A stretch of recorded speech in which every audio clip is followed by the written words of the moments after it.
Okay, hi, welcome back, everybody. It's the penultimate session this afternoon. We've had a really great weekend so far. It seems a bit of a shame that it's going to end, I think. We've got two more, and it's a really exciting one. It's a little bit different to what we've had before. I think for me, I kind of seen a bit of I see this brand as very still connected to the AF beer sort of scene.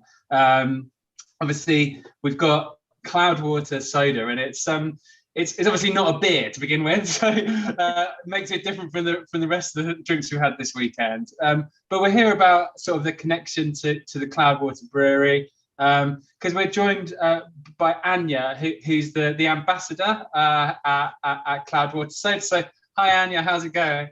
Hey, yeah, I'm good, thank you. How are you? Yeah, good. Yeah, thank you so much for coming on this afternoon and telling us a little bit more about Cloudwater Soda. Do you want to just sort of introduce yourself? Because obviously we kind of know each other a little bit through the alcohol-free world, and I know you're very heavily involved in projects outside of Cloudwater as well. So do you just want to kind of introduce yourself first? Yeah, so my name's Anja. I've been working in the beer industry for, I think, just over 13 years. But a few years ago, I also started working as a freelancer for a group called Club Soda.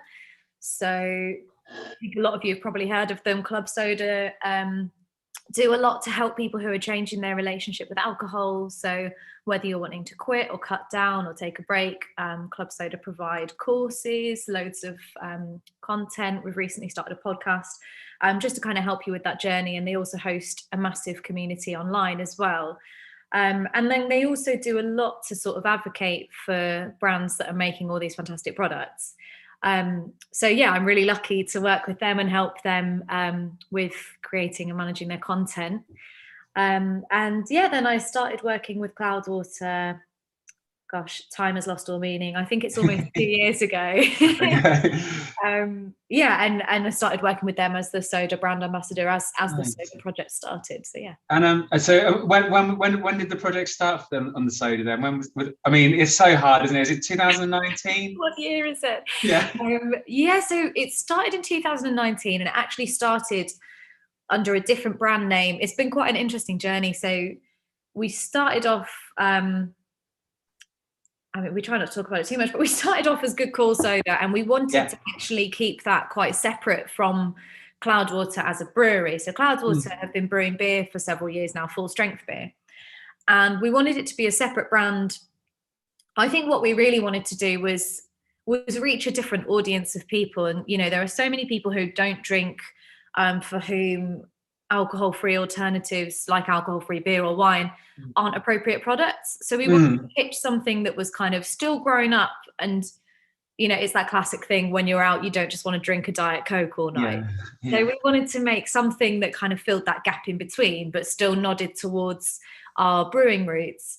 But for legal reasons, we had to move away from that brand name that we had chosen as Cloudwater Soda. So we're now in this sort of interesting period of sort of figuring out how the soda and the beer fit together. So we to keep them quite separate, but they are much closer now than they were. Yeah, I think that was it must have been quite a big step for the soda element at that point, and for the brewery itself to kind of see it as being or giving its name to it essentially. I know, I think when it was Good Call, it wasn't explicit, was it, that it was Cloudwater? It was almost kind of like, yeah, I think something else we're doing. Yeah, I think we almost wanted to step away from that a little bit. And I think also there was quite a fun challenge in that of, you know, Cloudwater has quite a good reputation, it's well known.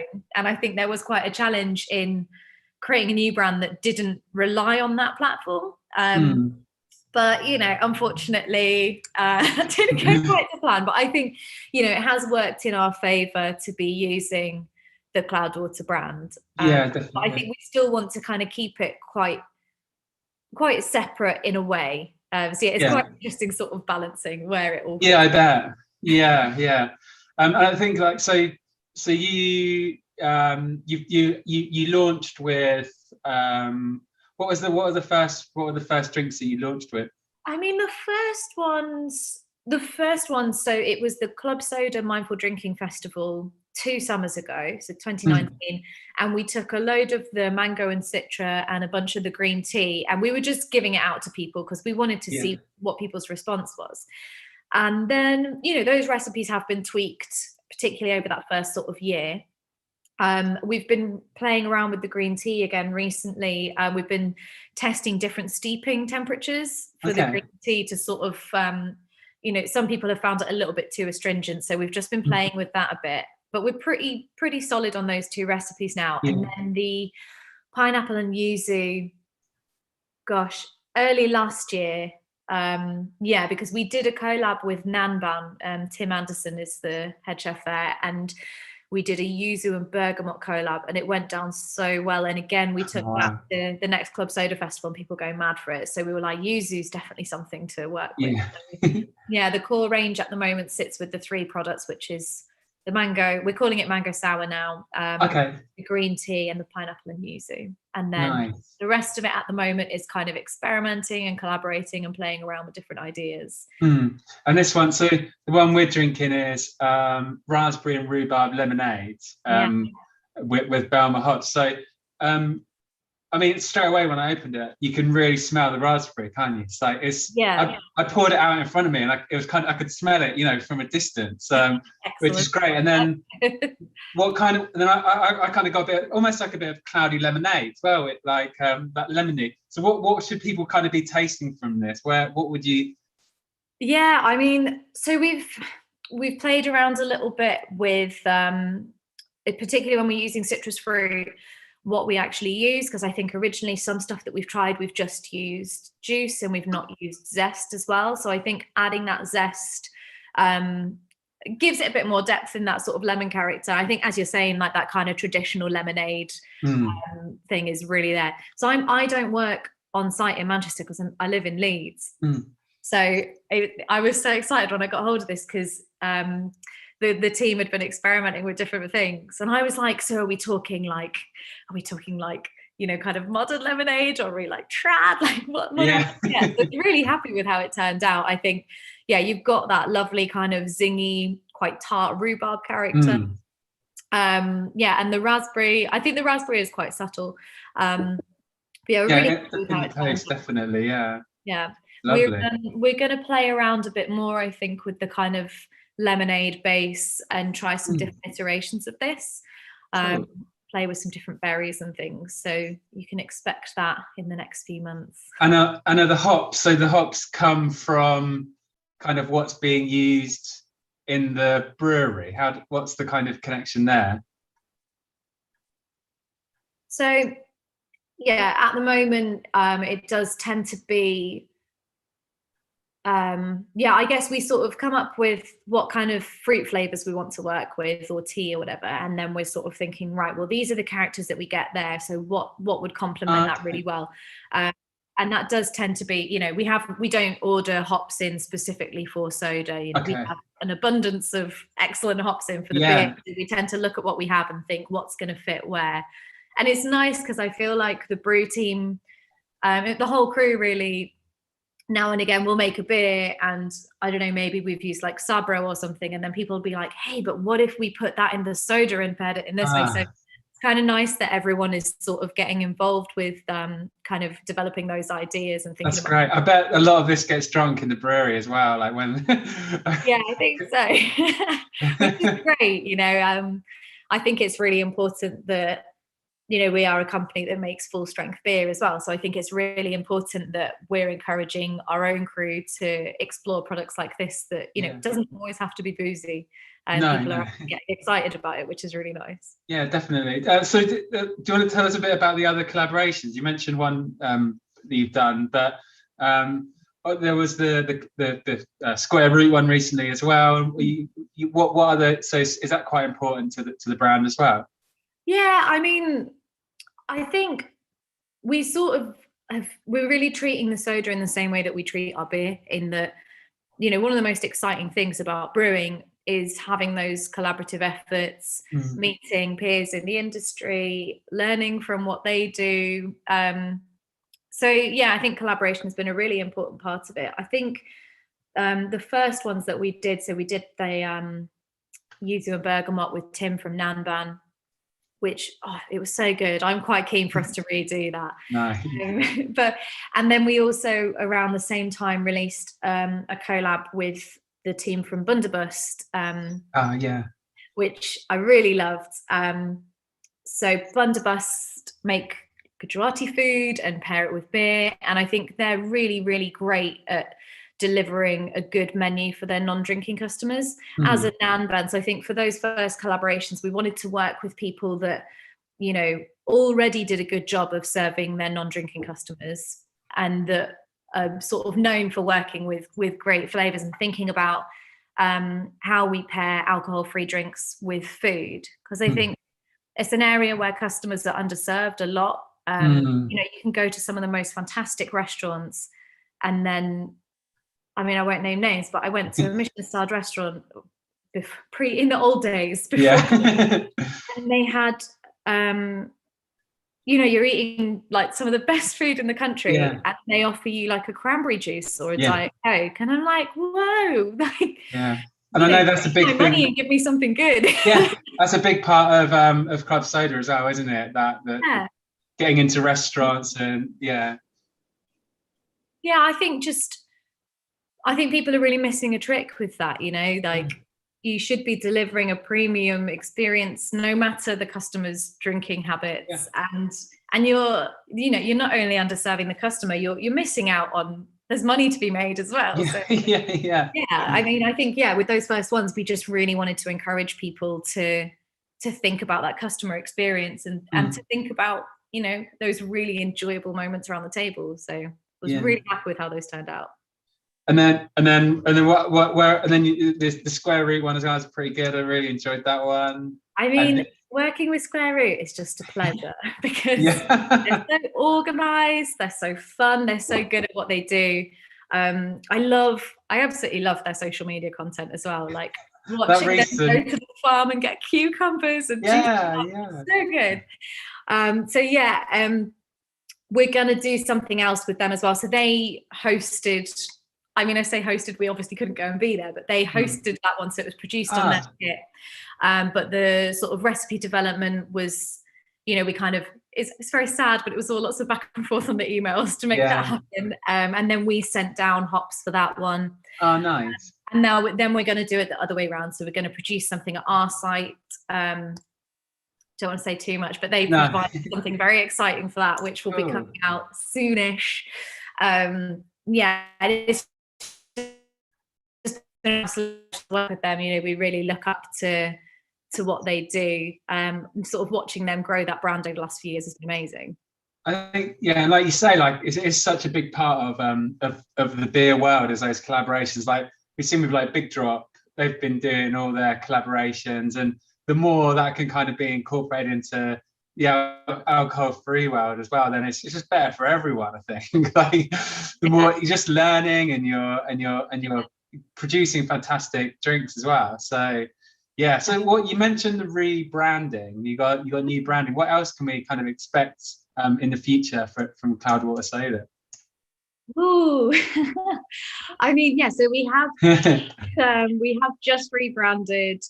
Product in those labels will be hitting our shop mid to late of next week.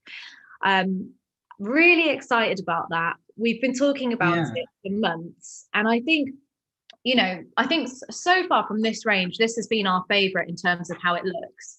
But when we sort of looked at our soda brand next to our beer brand, it felt like it was kind of missing some of that storytelling that we do with our beer. With our full strength beer, we sort of, we use photography, the names are always very creative. So we just wanted to see what we could do to sort of step towards that a little bit more whilst keeping them sort of clearly separate product lines. So the new branding, we've gone for these really nice shiny labels. Cool. And we're using images from our production site, but it's not just like a picture of a brewery, we've kind of sort of quite zoomed in images of textures and colours around the brew house and in our bar spaces. And then we're sort of playing with those a little bit. And each product will actually have 3 labels, which might be confusing, but I think we kind of just really loved that we can be a little bit more expressive with that. So yeah, we're very excited about that. What else can you expect? I mean, we are working on some new flavors and some new collaborations, which I'm not going to say too much about now, but keep an eye out. And yeah, you know, we are always looking at other drink types and whether there's other stuff that we could be working on. So we are experimenting. Again, I don't want to say too much, but we're experimenting with things at the moment. But yeah, and I think another thing that's really important to me and the rest of the crew, I think we're in quite not a unique position, but we're in quite a nice position where we have a captive audience of people who drink alcohol. And I kind of want us to be exploring a little bit more how we talk to our customers about drinking.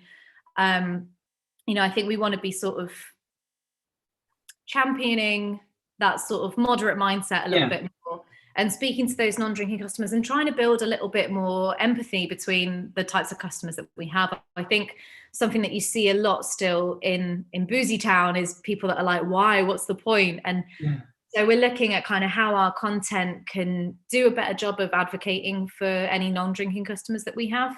No, that sounds great. Yeah, that's exactly, it seems that's very similar, like to the work you do with Club Soda as well, I suppose. Yeah, I mean, I feel really lucky because I think years of working with Club Soda has sort of, it's changed my drinking behavior a lot. And it's sort of, put me in a mindset where I think more about how we bring the two together and make sure, you know, whatever bar you're drinking in, you should just feel comfortable. And Cloudwater, I hope, you know, over time can help to sort of push that message a little bit more. Yeah, definitely. I think, as you say, you've got such an established brand and you've got a core, you know, customer base there. Then, to sort of bring people into this amazing world of really tasty soft drinks. Like, it doesn't always have to be beer. You can still have a really great product and it's also connected to the brewery that you love. So why not give it a go? That's a big thing for us, sort of with using the hops as well. We want people to still feel part of that conversation if they're not drinking, like if that's for a day or if that's like for months or if you're stopping drinking. Like, we wanted to give them a product. I guess, you know, if you imagine an example, maybe someone who's been working in the beer industry for ages and has decided they need to take a break. And then that horrible FOMO that you get where you're like, oh, well, now I'm not drinking all the new releases and talking to people. Like, you know, if you have a product that is complex, those amazing hop characters, you can still sit down with your friends and they might be chatting away about a Citra IPA and you can be there with your mango Citra sour and be like, hey, this is a great expression of Citra too. Would you like to try? And it's just, you know, it's being part of that conversation still and feeling part of things. Oh, definitely. Yeah. It's really, really important. And it really helps that it's great to drink as well. It tastes great. And Yay. This was brilliant. I had the yuzu one like this morning actually. After the run, good work. It was so good. Like, it just went down so well. So like, I think this is probably, I think the mango one's probably my favorite, and then this one's fantastic as well. So I think just great stuff, and it's like you say, it's bringing people into the conversation, and really, really great. So thank you so much, Anja, for giving up your Sunday afternoon to cool. Thank you for having us. And best of luck with like everything reopening and the rebranding as well. We'll look out for that. Cool. Thank you so much, and thanks for putting this on in the first place. It's a great event. You're welcome. Thank you. Enjoy the rest of your weekend.